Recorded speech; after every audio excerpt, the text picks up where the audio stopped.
Assalamualaikum warahmatullahi wabarakatuh. Mari kita bersyukur kepada Allah dengan mengucapkan alhamdulillah, salawat kepada Nabi Muhammad sallallahu alaihi wasallam. Allahumma salli ala sayyidina Muhammad wa ala ali sayyidina Muhammad. Qala Allah Ta'ala, a'udzu billahi minasyaitonir rajim. Bismillahirrahmanirrahim. Yarfa'illahu alladhina amanu minkum walladhina utul ilma darajat. Wa qala alaihi salatu wassalam, man izdada ilman wa lam yazdad huda lam yazdad minallahi illa bu'da.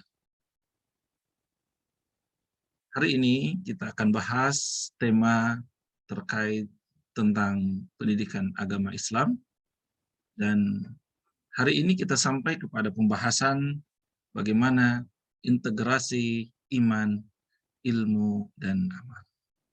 Semoga teman-teman semuanya bisa menyimak dengan baik, mendapatkan manfaat, mendapatkan inspirasi, dan kemudian bisa kita amalkan. Insya Allah seperti itu. Baik. Kata ilmu dalam bahasa Arab yaitu al-ilm, ilmun, yang berarti adalah memahami, mengerti, atau mengetahui. Dalam kaitan penyerapan katanya, pengetahuan dapat berarti juga adalah memahami suatu pengetahuan. Jadi ilmu adalah hasil pelaksanaan daripada perintah Allah untuk memperhatikan dan memahami alam raya ciptaannya. Sebagaimana yang Allah sampaikan dalam Quran surat Al-Isra ayat 36, yang menjelaskan bahwa ilmu merupakan dasar dari segala tindakan manusia. Karena tanpa ilmu, segala tindakan manusia menjadi tidak terarah, menjadi tidak benar, dan tidak bertujuan. Qala Allah Ta'ala fi Quranil Karim, surat Al-Isra tadi, وَلَا تَقْفُ مَا لَيْسَ لَكَ بِهِ عِلْمٍ إِنَّ السَّمْعَ وَالْبَصَرَ وَالْفُؤَادَ كُلُّ أُولَئِكَ كَانَ عَنْهُ مَسْئُولًا. Ayat 36. Janganlah kamu mengikuti sesuatu yang tidak kamu ketahui. Karena pendengaran, penglihatan, dan hati nurani semua itu akan diminta pertanggungjawabannya di sisi Allah Subhanahu wa Ta'ala. Lalu kemudian pengertian iman. Apa itu iman? Iman menurut Kamus Besar Bahasa Indonesia KBBI adalah sebuah kepercayaan. Kepercayaan yang berkaitan dengan agama. Kepercayaan yang berkaitan dengan keyakinan dan juga ketetapan hati, keteguhan batin. Iman berarti percaya atau meyakini dengan hati, mengucapkan dengan lisan, dan mengamalkan dengan perbuatan. Atau disebut juga di dalam bahasa Arab, huwa al-iman huwa al-iqraru bil lisan, at-tasdiqu bil qalb, wal amalu bil arkan. Iman adalah pengucapan dengan lisan, ikrar dengan lisan. Lalu kemudian tasdiq bil qalb, pembenaran atau pengakuan di dalam hati, wal amalu bil arkan, dan kemudian diamalkan dengan anggota tubuh.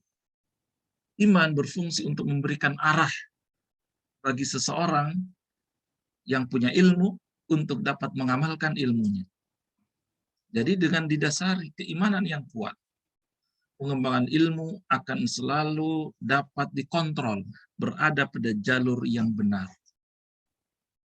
Sebaliknya, tanpa dasar keimanan, ilmu bisa jadi disalahgunakan, sehingga mengakibatkan kehancuran orang lain dan juga kehancuran pada lingkungan. Lalu yang ketiga, amal. Ilmu, iman, dan yang ketiga adalah amal. Apa itu amal?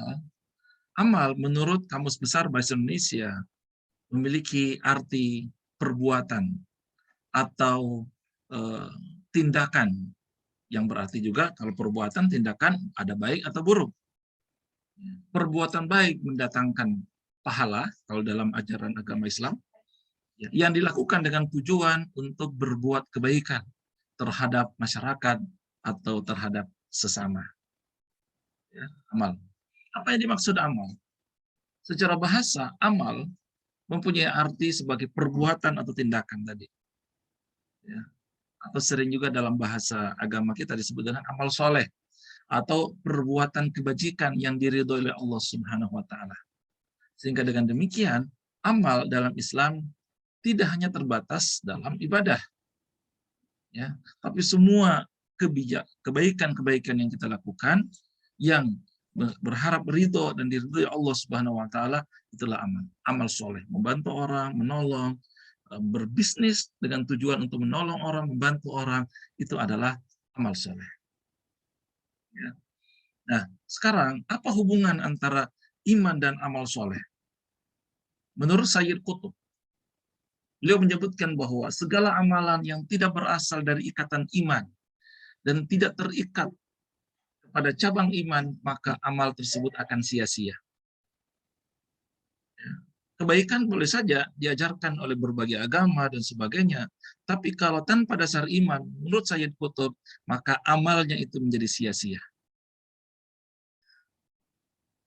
Ya, karena itu dalam agama Islam, iman sangat penting karena dia akan berkaitan tentang amal itu dikatakan diterima di sisi Tuhan, di sisi Allah Subhanahu wa taala atau tidak.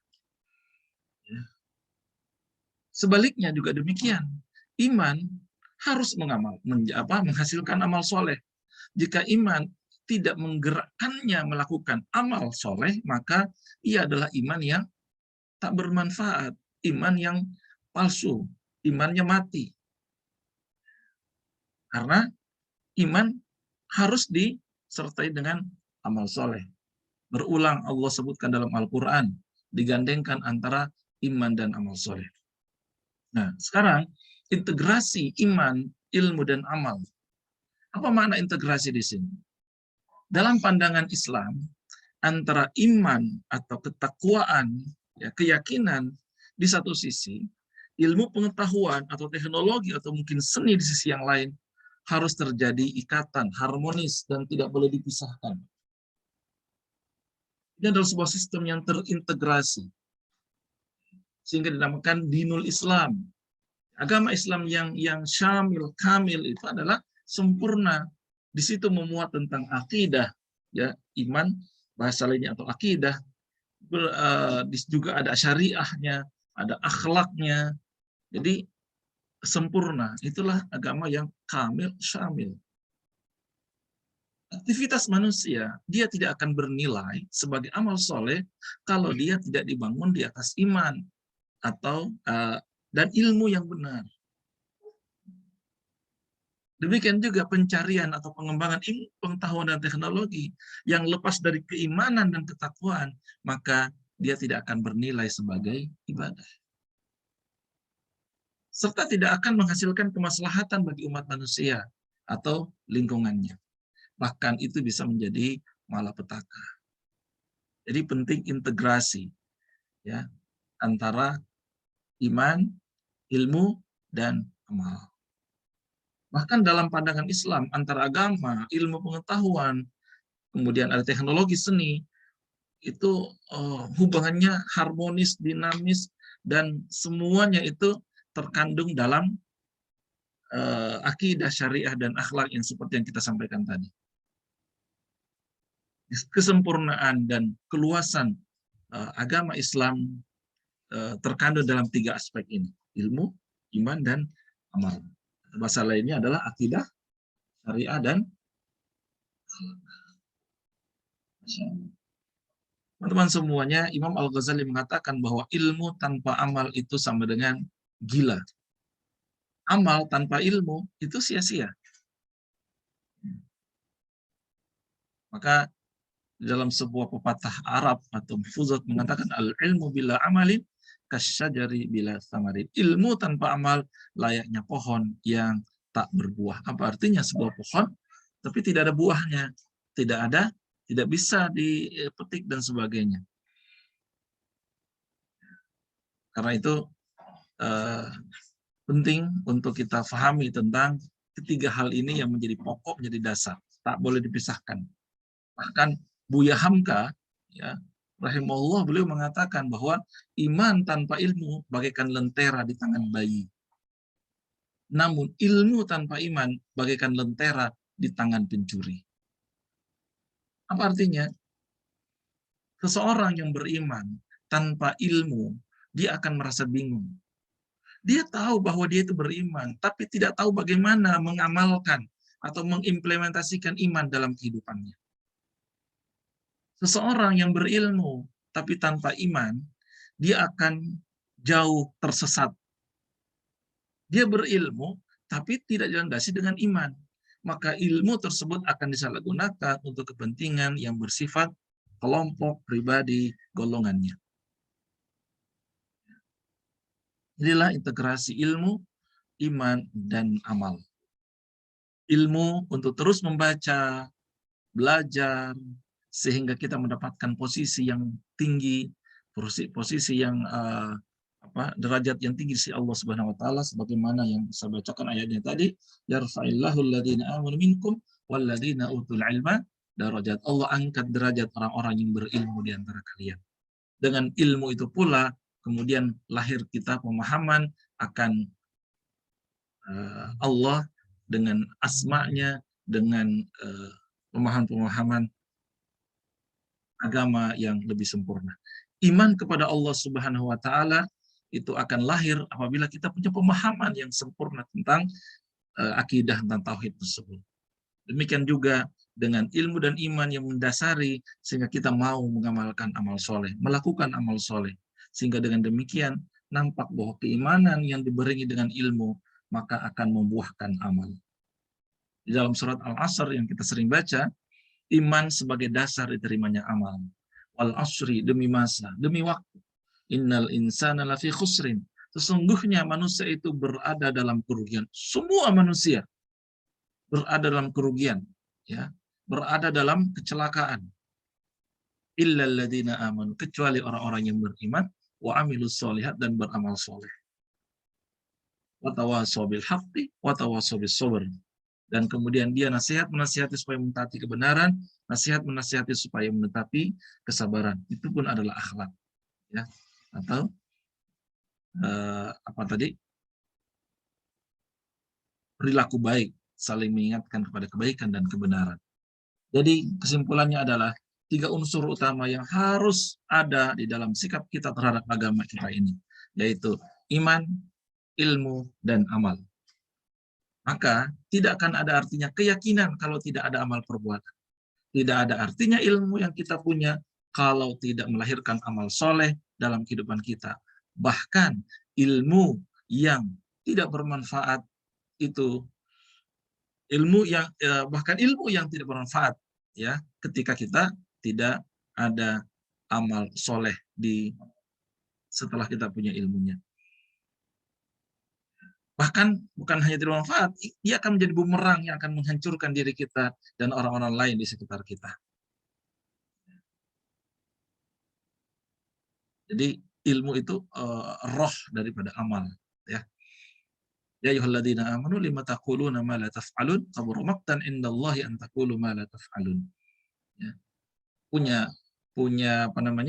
ilmu, punya iman, tapi dia tidak melakukannya, tidak mengerjakan amal baik, maka Allah amat murka terhadapnya. Surat As-Saff ayat 2-3. Lalu kemudian apa hubungannya dengan ISQ model? Teman-teman belajar tentang ISQ model yang merupakan rancangan dari guru kita Dr. Ari Ginanjar Agustia. Ini ISQ model. Sebagaimana yang teman-teman pahami, ISQ model di sini adalah penggabungan tentang intelektual yang bagian luar, emosional yang tengah, kemudian di dalam ini adalah spiritual, ya, IQ, EQ, dan SQ. Hubungannya dengan bahasan kita, ilmu, iman, dan amal. Mari kita lihat yang bagian luar ini adalah sesungguhnya adalah intelektual, ya, yang bersumber terinspirasi dari nilai-nilai Islam, ya, atau sederhanakan dengan intellectual quotient IQ, ini adalah ilmu pengetahuan. IQ, ya, ilmu pengetahuan. Lalu kemudian yang tengah, ya, yang iman, yang 6 prinsip itu adalah iman, itu adalah keimanan, itu adalah keyakinan. Lalu kemudian yang tengah, yang di dalam itu fitrah, itu adalah sumber bagaimana seseorang punya akhlak yang baik. Itulah ihsan kepada Allah Subhanahu wa taala. Itulah bagaimana seseorang beramal baik, beramal soleh, ihsan atau bahasa lainnya. Inilah ilmu, iman, amal yang kemudian dihubungkan dengan IQ, EQ, dan SQ. Terakhir, teman-teman semuanya, Arnold Toynbee mengatakan, suatu bangsa akan mengalami kejayaan ketika hati menjadi panglima dan akan mengalami masa keemasan ketika akal, pikiran, ilmu pengetahuan, dan hati disatukan. Dan akan mengalami kehancuran ketika akal, pikiran, dan nafsu yang menjadi panglima. Demikian, semoga bermanfaat dan teman-teman bisa menjadikan ini sebagai pegangan bahwa ilmu yang kita pelajari selama sesi Anda kuliah ini itu tidak ada artinya sama sekali tanpa Anda hubungkan dengan keimanan. Jadikan itu sebagai keimanan. Mata kuliah apapun juga. Lalu kemudian Anda amalkan. Anda aplikasikan sehingga dia bermanfaat. Ya, masih ingat dengan rumah IBS? Rumah IBS yang paling bawah itulah pondasinya, itulah keyakinan, itulah akidah, ya, spiritual, religius. Lalu kemudian tiangnya itu adalah prinsip-prinsip yang harus Anda amalkan, lalu kemudian atasnya adalah ilmu pengetahuan. Semoga bermanfaat. Jazakumullah khairul katsira. Subhanakallahumma wa bihamdika asyhadu an la ilaha illa anta astaghfiruka wa atubu ilaik. Assalamualaikum warahmatullahi wabarakatuh.